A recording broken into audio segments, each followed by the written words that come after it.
abadlıq aylığı artıq başa çatıb. Bu ayda nəzərdə tutulan tədbirlər planında əhalinin sağlamlığının qorunmasında əsas hesab olunan sahələrdə profilaktik tədbirlərin həyata keçirilməsinin vacibliyi göstərilirdi. Aylığın nəticələri ilə bağlı hesabatsa artıq Nazirliyə təqdim olunub. Bəs görəsən bu işlər Gəncədə hansı səviyyədə yerinə yetirilib? Həmin tədbirlər planına əsasən şəhərimizdə içməli suya daimi nəzarətdə saxlanılırdı.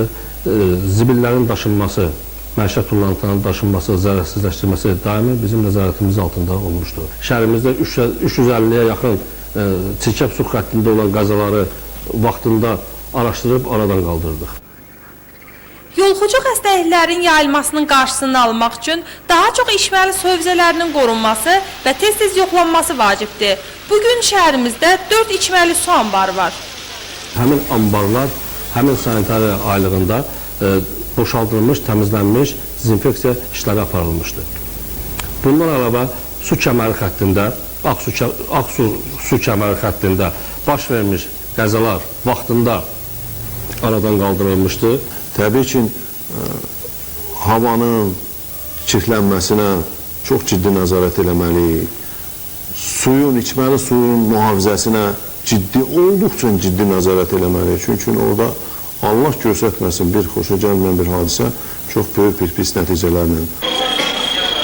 Səngəlik aylığında qaçqın və köçkünlər məskunlaşan ərazilərdə əhalinin sağlamlığının qorunması məqsədi ilə həkim briqadası yaradılıb.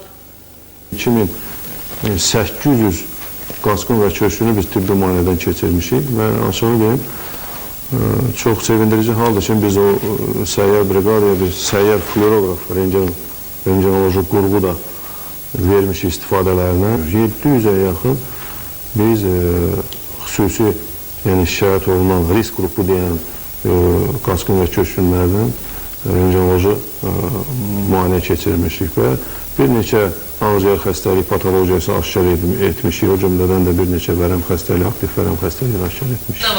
Digər yataqxanalarda da vəziyyət dözülməzdir. Burada antisanitariya başalıb gedir. Kanalizasiya sisteminin nasazlığı ucbatından çirkab sular birinci mərtəbədə yığılıb qalır. Kanalizasiya suları mənzillərin tavanından döşəməyə damır. Doğrudan belə yataqxanalar var, fəhlə yataqxanaları. Bizim şəhərimizin sakinləri təbii ki, biz nəzərdə tutmuşuq qrafik üzrə.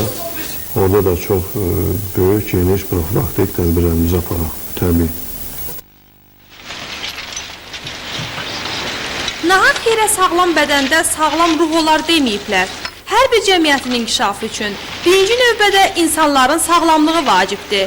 Bunun qorunmasından ötürü isə Nazirliyin əmrini və ya sağlamlıq ayının təyin olunmasını gözləmək lazım deyil. Xalidə Babayeva, Rövşən Əmraslanoğlu, Xəbər Plus.